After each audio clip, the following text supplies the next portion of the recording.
This time on Poll Hub, don't say we never give you anything. We've got a brand new poll with our partners at NPR and the PBS NewsHour, and it is jam-packed with interesting data on the coronavirus, the economy, the election, and of course, the race for the White House. And one number really stood out to me: whether Americans will get a coronavirus vaccine if and when one is approved. We're gonna dig in deep on that because other pollsters have found something similar. Tons to talk about, lots to do, so let's get to it. And hi, everybody. Welcome to Poll Hub. I'm Jay DeDapper, Director of Innovation here at Marist Poll. And I'm Barbara Carvalho, Director of the Marist Poll. And I'm Lee Miringoff, Director of the Marist College Institute for Public Opinion. So where to begin? We have a poll with our partners at NPR and the PBS NewsHour, and we asked a handful of questions on a handful of issues. But why don't we start with the horse race? Because I think we can actually almost get that out of the way quickly because of what else is in there. In this poll, among likely voters, we have Joe Biden at 52 and Donald Trump at 43. So it's a 9-point lead for Joe Biden nationally. What's behind that? Well, this is actually the first time this season, this general election season, that we are looking at likely voters. We tend to mark Labor Day as the time we move from the general election of registered voters to likely voters, those who think that they will likely participate come November 3rd. And now I think I got it right. Last time I think I was anticipating the day after. This is why people don't trust pollsters on numbers. That's not true. That's not true. It's just that, we like to work within an error margin. Took the words right out of my mouth. Estimates, that's what polls are for. Yeah. But I think it is also interesting to point out that when we look at registered voters this time around too, there's not all that big a difference that when we compare it to August. Now we have a 10-point Biden lead among registered voters, just so that we could compare it to August when we talked to that same group of that, or that type of cross-section of voters, when it was 11 points. So not a big difference there. A little bit of change when we move to likely voters, but again, everybody's, a very large proportion of people are saying that they are likely to vote. Lee, I see you nodding and wanting to get in. Yeah, well, I many years ago, for those up in the years, when you went from registered voters to likely voters, it usually went more Republican. And we're seeing less and less of that. And part of the reason is this election, as you say, a lot of people are voting, so the difference will be muted. But also you have a changing composition of the electorate. And what that tells us is that more people, higher socioeconomic status, who tend to vote more, are now voting more Democratic. And so that mutes that difference. But I wanted to say something entirely different. And that is, this is not 2016 repeated in terms of support, with Biden getting just a little bit more than Hillary Clinton got. There's a fundamental difference here in the numbers, and we're seeing it among independents, for example, who Biden is doing much better with than Hillary Clinton did. In fact, they're pretty much the difference between why this race is not even and the fact that Biden does have almost a double-digit lead. Right now, Biden is getting 57% among independents in our poll, and Trump is getting 36%.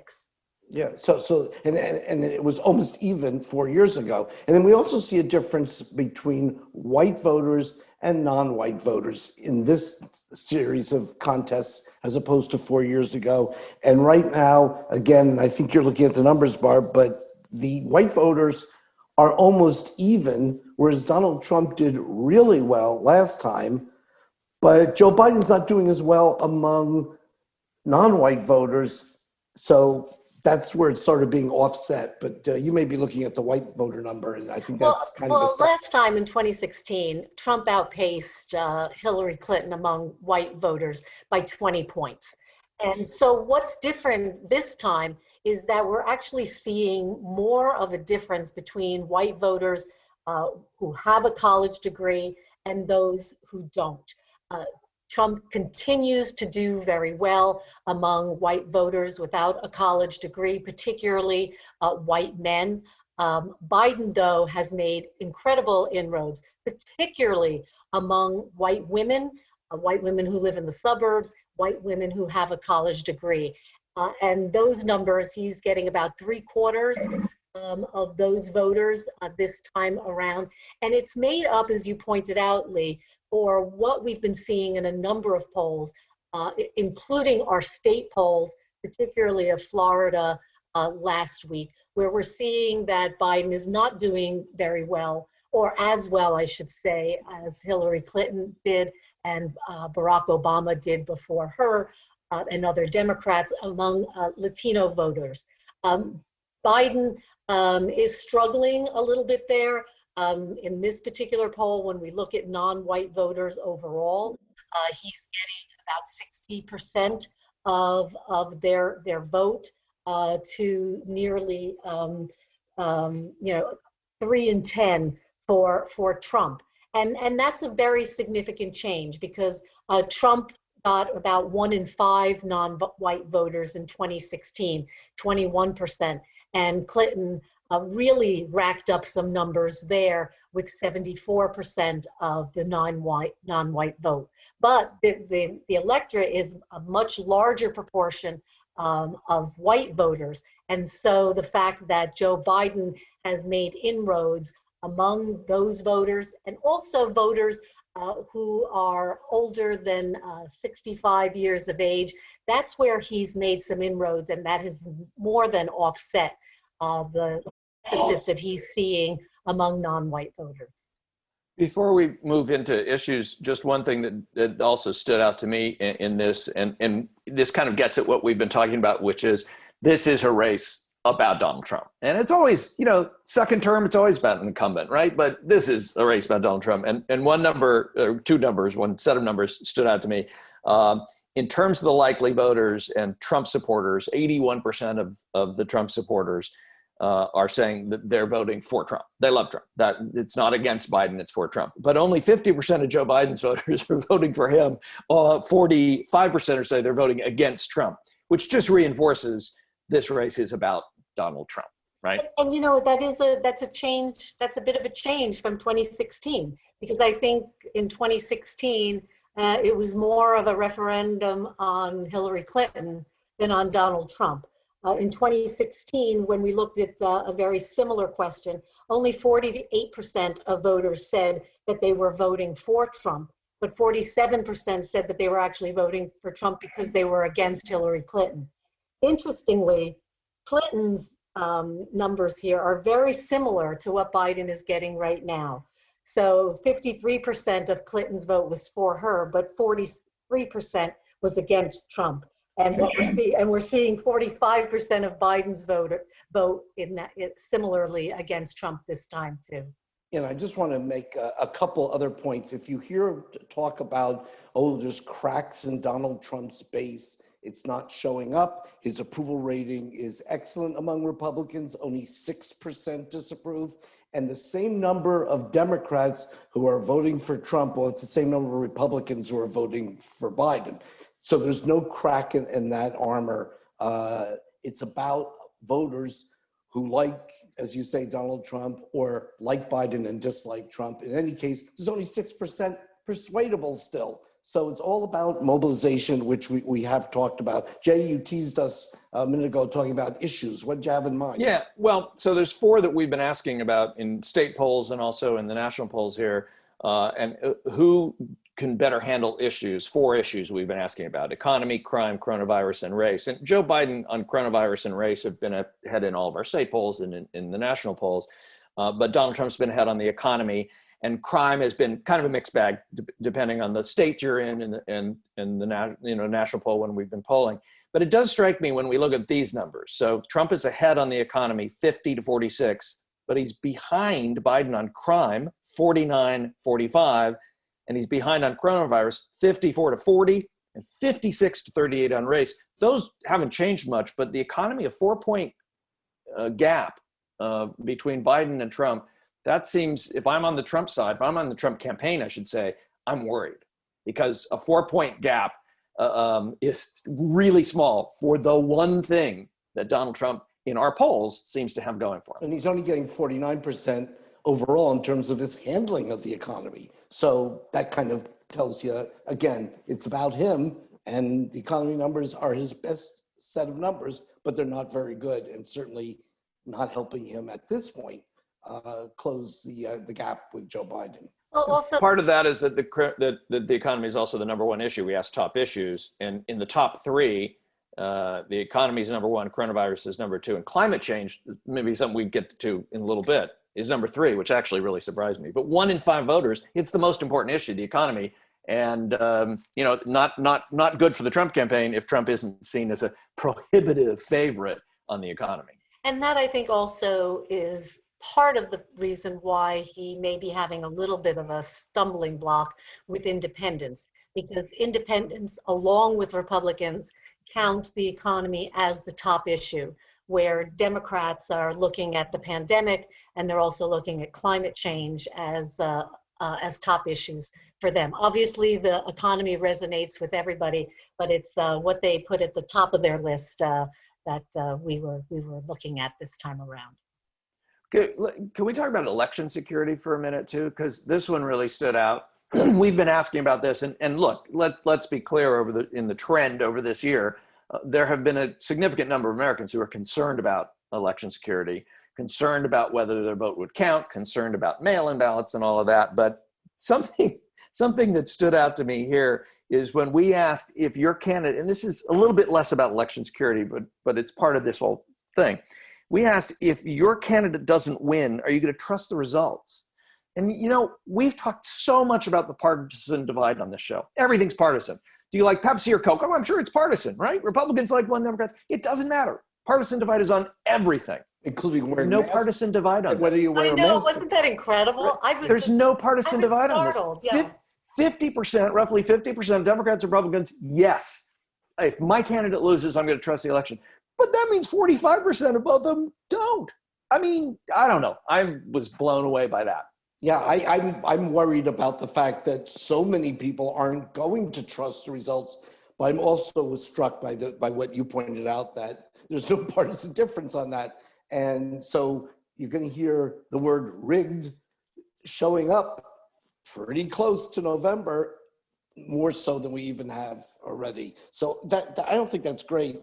And some of it has to do with the post office. You know who people do find to have more confidence in is their state and local officials. 69% are thinking they will be fair and accurate in the count. Only 29% are worried about that particular group of people. So, and because these elections are really local affairs, if you're going to have confidence in somebody, let it be the state and local officials.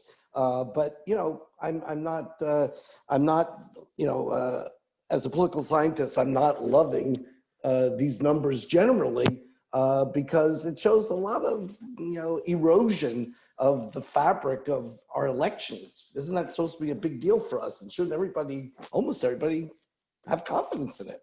Concerning.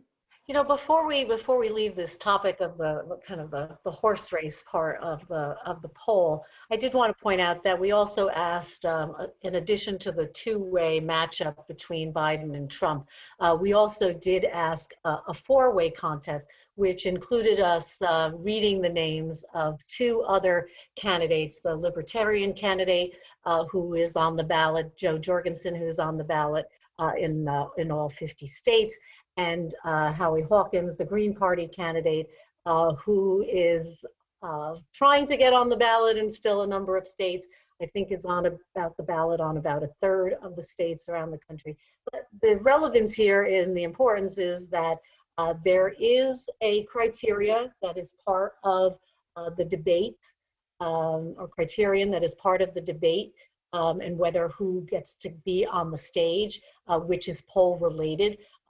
The Commission on Presidential Debates requires, among other things, that a candidate be receiving about 15% of the vote, the national vote, in order to participate and be invited to the debate. So we included those 2 candidates who some people will see on the ballot in their states. And the results there was Joe Jorgensen, the Libertarian, received 5% of the vote in this poll, and 2% of likely voters said that they plan to support Howie Hawkins. Now, what happens with the third-party candidates is that, or any party candidates beyond the top two, Democrat and Republican, is people tend to think about, well, how close is the contest among the top two candidates in my state? And so this overall reflects national numbers, but they can dwindle depending upon how close people perceive the contest in their state, and as election day gets closer. So, why don't we move though to a little bit of what's on everybody's minds, and that obviously is the coronavirus. And I think this questionnaire must have been about 40 minutes long to implement. We got so much stuff in there. It was pretty long. Yes, there were a lot of questions, but that's because I think there's a lot going on. On our minds, on people's minds. So I think one of the interesting things was that, and we've seen this in other polls, but we wanted to weigh in and understand a little bit about this topic that is becoming front and center to the campaign, which is whether there will be a coronavirus vaccine before Election Day or not, or at least one on the horizon, and what the implications of that of having a vaccine might be for getting past this pandemic. In other words, will people in fact get vaccinated or not? And we've seen a lot of numbers from other polls talking about the fact that there is quite a large proportion of people who say they will opt out even if there is a vaccine, but there's a lot more under the hood as well. Lee, did you want to talk a little bit about some of the things that we found in this poll? Yeah, well, like you say, the country is fairly divided on whether they want to take a vaccine or take a vaccine should it become available. And I think that will also become more partisan as we go along, just like do you wear a mask has become a partisan issue, unfortunately. But I think that, this erosion of confidence we see in this, who do you trust, we asked, on information about the coronavirus. And in the case of public health officials, state and local governments, and the media, we saw, and though the trust is in that order, most people trust the public health community, those three groups have less trust than they did in an earlier poll. Donald Trump is the least trusted, and only about a third of Americans trust him on information at this point about the coronavirus. I will say, to contradict something I said earlier, on this question, 23% of Republicans don't trust President Trump when he has information about the coronavirus. And I think that's kind of significant. He's lost confidence of people in communicating on that issue. That's a leadership problem. But then also we talked about, when do you think all this is going to return to normal and lives are going to sort of come back to the way they were? And there we saw most people think it's going to be 6 months or longer, 69%. Only 20% thought it was going to be 6 months or shorter. And again, Republicans don't think that the cure is right around the corner and that normalcy is coming. Again, in this case, 48% of Republicans think this is not going to return to normal for 6 months or more. I think all of this, yeah, I think all of it helps explain why these vaccine numbers are the way they are. We asked in August if the coronavirus vaccine is made available to you, will you take it? And 60%, 6 in 10 said yes. It's down to 5 in 10, a little less than 5 in 10 now. It's 49%. That's declining. The no is increasing from 35 to 44%. And in these other polls that we're going to talk about, it's the same story, which is a declining number of Americans saying that if and when a vaccine is made available, they would take it. And it strikes me that has to, at least some of that has to be due to the fact that there is this declining trust in everything from the media reporting on it to the local governments to the public health experts. And you mentioned that, Lee, that it's still the highest number, but it's gone from 84% trust, what they mainly hear about coronavirus from public health officials, down to 69%. That's a 15-point drop. That's a lot. And I think that there's an increasing distrust of everything. And that leads you to this situation where, roughly half of Americans are saying, yeah, I'll take the vaccine, and a little less than half are saying no. I mean, we're not done with this in 6 months. If 45% of people don't get a vaccine, we're not done with this in 6 months. Once we even get one and that's been tested and all, et cetera. Right. That's when it's made available. Yeah. So anyway, Barb, you've been looking at these numbers from some of the other polls, and this is not new to us. No, that of there course, is a distrust of vaccines. Yeah. So a couple things to keep in mind here. The decline in trust, particularly when we look at state and local governments and public health officials, it's not across the board. The biggest drops have occurred among Republicans. And when we had seen that there were a larger proportion or notable proportions of Republicans who did have confidence and trusted these sources, we've seen that continue to decline, particularly in this past month. And Jay, you mentioned the 44% of Americans who right now are saying they don't want to be vaccinated. So we've seen these numbers in other polls. So what did we do? We sent Amelia into the archives of the Roper Center to see how that compared to other pandemics and other serious illnesses in the past. In 1954, when people were discussing a new polio vaccine, something that actually wouldn't arrive probably till 3 or 4 years after that, at least for the general public. But 60% of Americans said that they would be willing to take a polio vaccine. In 1957, the first Asian flu, we saw that only 20% of Americans said that they wouldn't take a vaccine for the Asian flu, and 62% of Republicans were willing to do so, and 70% of Democrats were willing to do so. We've seen declines in that over the time, particularly more recently with the swine flu, which is closer, 45% who did not want to take the vaccine. But again, we didn't see the kinds of problems with the pandemic, the seriousness, the deaths, the quantity of deaths, the number of deaths in this country for those other pandemics. So no question that this is a serious public health issue going forward. If people don't trust in the vaccine, or they feel for some reason that the reason why the vaccine is being distributed is because there's some kind of political issue or a political reason for it being provided to people. Well, we'll keep asking yeah, go ahead, Lee. Yeah, I was just going to say, my answer, whatever Fauci says, when he says he's going to take a vaccine, I'm going to take what he takes after 1 month. I'll wait to see how it goes, and then we'll take it. So you're in the wait and see group. I'm in the wait and see, but I've got a pathway to getting this vaccine. I've got my strategy. But you want someone else. You want someone else who's prominent to take it and to see how they do. I'm incredibly impressed by the people who volunteer to be tested. We don't talk or think about them, but when they talk about live tests, these are people who are taking these experimental things and trying to get an answer. I guess these are people who do believe in science. Anyway, Jay, you were going to go for the wrap. I was just going to say we'll be asking more about coronavirus. There's a lot more polling to be done between now and Election Day.